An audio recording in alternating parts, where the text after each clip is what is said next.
नमस्कार। किसान आंदोलन के कारण देश भर की सियासत गर्म है और दिल्ली के सर्द माहौल में जब सारे लोग अपने घरों में बैठे हैं, ठिठुरे हुए हैं, ऐसे वक्त में किसान अपनी मांगों के समर्थन में अपने हक की लड़ाई लड़ने के लिए दिल्ली के बॉर्डर्स पर धरना दे रहे हैं।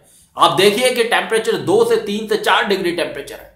ऐसे वक्त में इंसान काम होने पर भी अवॉइड करता है, बाहर नहीं निकलता। लेकिन एक तरफ किसान है जो लगातार अपने हक की आवाज बुलंद कर रहे हैं। केंद्र सरकार से कई दौर की बातचीत उनकी बेनतीजा रही है और आने वाले दिनों में उन्होंने इस आंदोलन को और तेज करने का ऐलान किया है। इससे पहले वो भूख हड़ताल भी कर चुके हैं और एक दिन का भारत बंद भी बुला चुके हैं। तो किसान और सरकारों के बीच का जो डेडलॉक है, जो गतिरोध बन गया है, वो सुलझता नहीं दिखता। और सबसे बड़ी मुश्किल एक तो कोरोना महामारी का संकट है, दूसरा ठंड है। और ऐसे वक्त में भी हजारों की संख्या में किसान दिल्ली के बॉर्डर्स पर डटे हुए हैं। इस पर मैं आपसे बात करूंगा। आप देख रहे हैं सत्यहिंदी.com। अपील मेरी आपसे यही है कि कॉर्पोरेट मीडिया के मुकाबले आजाद पत्रकारिता का समर्थन करें।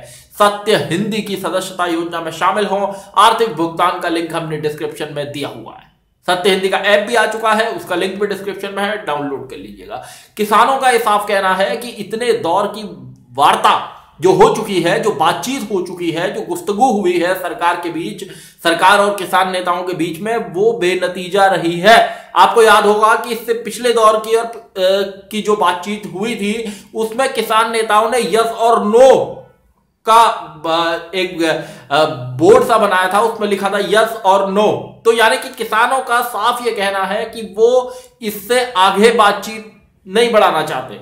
वो उनका ये साफ कहना है कि सरकार को कृषि कानून हां वापस लेगी, हां या ना में जवाब देना चाहिए। दूसरी ओर बीजेपी के सामने भी मुश्किल है, क्योंकि बीजेपी और मोदी सरकार भी इस बात को जानते हैं कि अगर आज वो किसान आंदोलन के में झुके, आज वो किसानों के सामने झुके, तो कल फिर उनके किसी ऐसे ही फैसले को लेकर दिल्ली में बड़ा आंदोलन हो सकता है और उससे मैसेज ये जाएगा कि बीजेपी को झुकना पड़ा, मोदी सरकार को झुकना पड़ा। और पिछले 6-6.5 साल से जिस तरह भारतीय जनता पार्टी ने कई राज्यों में चुनावी जीत हासिल की है, 2 लोकसभा के चुनाव जीते हैं और हाल में बिहार, हैदराबाद में अच्छा प्रदर्शन किया है, उसके बाद पार्टी नहीं चाहती या मोदी सरकार नहीं चाहती कि वो किसान आंदोलन के सामने झुक जाए। सरकार ने भी पूरा जोर लगा दिया है, भारतीय जनता पार्टी ने पूरा जोर लगा दिया है। देश भर में किसानों के बीच में जाने का कार्यक्रम पार्टी नेताओं का चल रहा है और चौपाल की जा रही है, प्रेस कॉन्फ्रेंस की जा रही है और किसानों के इन जो बिल हैं उनको किसानों के हित में बताया जा रहा है। लेकिन अभी तक जितने भी संशोधन किसान नेताओं ने सुझाए हैं वो सारे के सारे सरकार ने माने हैं। तो इसका मतलब किसान नेताओं का यह कहना है कि उनकी बात सही है और यानी कि सरकार के कृषि कानूनों में खामियां है, इसीलिए वो संशोधन के लिए तैयार हुई है। इस मामले में कहना होगा कि सरकार लचर दिखी है, उसने लचीला रवैया अपनाया है और लगातार ये कहा है कि वो बातचीत के लिए आगे आ रही है, तैयार है। और किसानों का भी यही कहना है कि वो भी बातचीत के लिए तैयार हैं, लेकिन बातचीत कुछ कंक्लूसिव होनी चाहिए। हरियाणा एक ऐसा राज्य है जहां से पंजाब के बाद वहां भी बहुत जबरदस्त उबाल है और अच्छी खासी भागीदारी दिल्ली के बॉर्डर्स पर हरियाणा से आने वाले किसानों की है, आम लोगों की है। तमाम पंजाबी गायक हों, हरियाणवी गायक हों, हरियाणवी खिलाड़ी हों, उनका जबरदस्त सपोर्ट, समर्थन इस आंदोलन को मिल रहा है।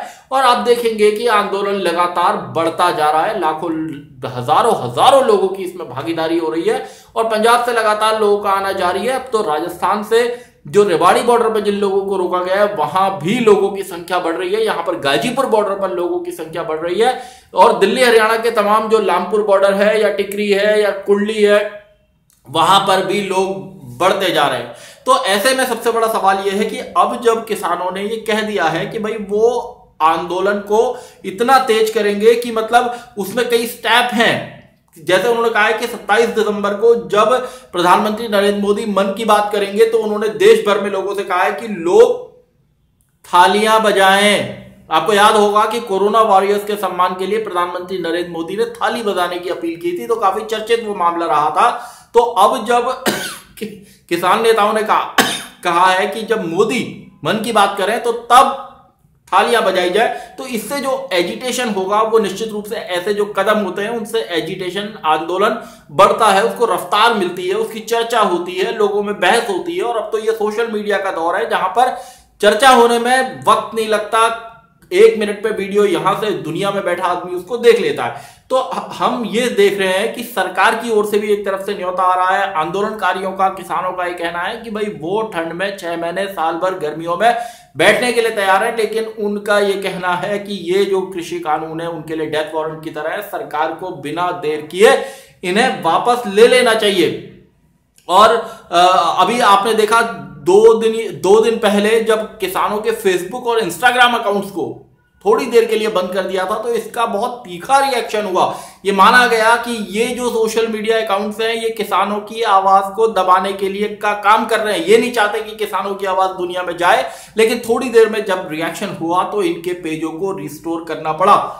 अब हम देख रहे हैं कि हरियाणा के अंदर क्या हो रहा है। हरियाणा में जेजेपी, जननायक जनता पार्टी, बीजेपी के साथ सरकार में है और तमाम किसान जो हैं वो लगातार दुष्यंत चौटाला जो जेजेपी के नेता हैं, राज्य सरकार में उप मुख्यमंत्री है, उनसे कह रहे हैं कि भाई कृषि कानूनों के मसले पर उन्हें हमारे साथ खड़ा होना चाहिए। लेकिन दुष्यंत चौटाला कहते हैं कि वो एमएसपी दिलाकर रहेंगे। यहां किसानों की मांग है कि भाई हमें ये कृषि कानून निरस्त चाहिए। तो ऐसे में हरियाणा की बीजेपी सरकार के सामने भी संकट जो है बहुत ज्यादा है, क्योंकि जेजेपी में ही कई विधायक ऐसे हैं और बीजेपी के अंदर कई सांसद ऐसे हैं जो चाहते हैं कि कृषि कानूनों के मसले पर ऐसा कोई फैसला हो जिससे ये किसानों का आंदोलन समाप्त हो सके। और आंदोलन तभी समाप्त हो सकता है जब कृषि कानून वापस होंगे। और अब तो किसान एमएसपी, पराली वाला जो अध्यादेश है, बिजली वाला जो अध्यादेश है, उन सारे मसलों को तो ये उनकी डिमांड्स भी बढ़ती जा रही हैं। तो एमएसपी को लेकर भी हालांकि सरकार ने आश्वासन दिया है, लेकिन ठंड जो है वो अभी 1-2 महीने और रहेगी, सितम करेगी।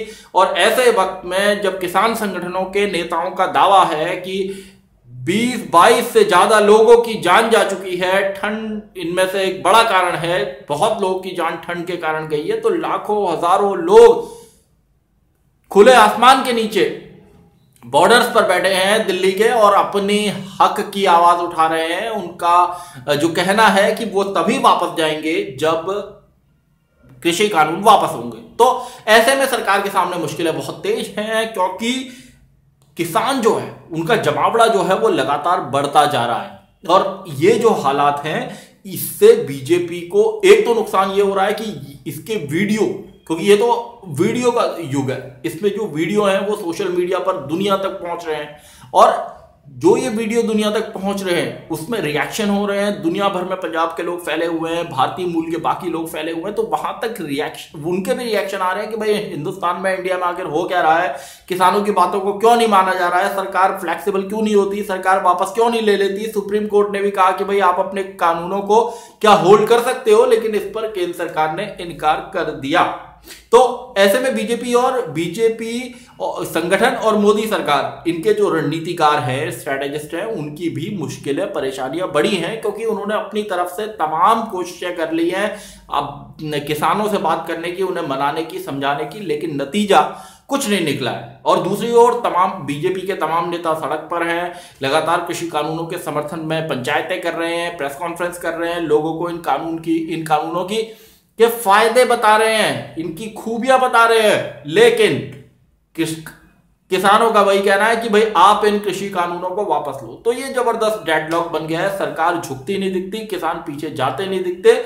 ऐसे में बीजेपी को आने वाले कुछ राज्यों में, जिनमें बंगाल प्रमुख है, असम प्रमुख है, वहां पर चुनाव लड़ना है। इसके अलावा तमिलनाडु, केरल में भी, पुडुचेरी में भी चुनाव होने हैं।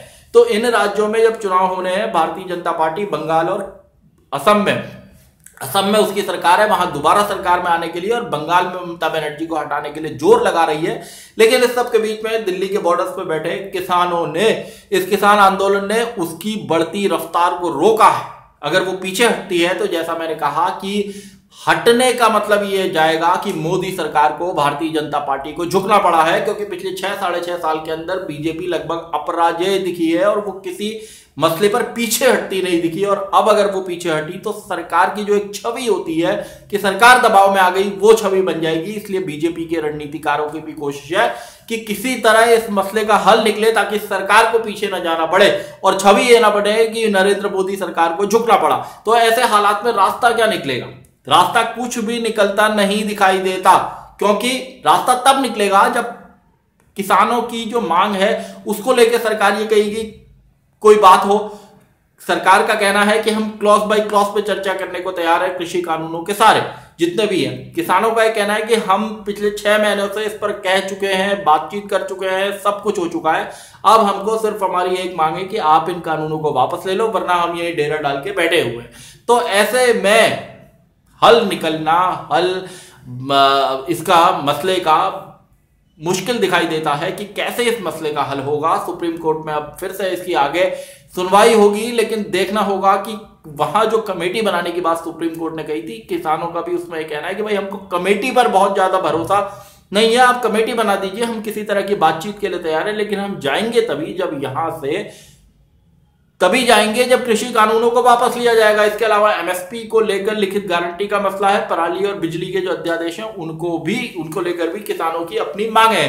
तो देखना होगा कि आने वाले दिनों में जो डेडलॉक है ये कैसे टूटता है। वैसे इसका टूटना अभी मुश्किल दिख रहा है, हो सकता है कि कोई ऐसी बात बन जाए, कुछ भी हो सकता है, लेकिन ठंड का जो मसला है वो एक बेहद गंभीर मसला है।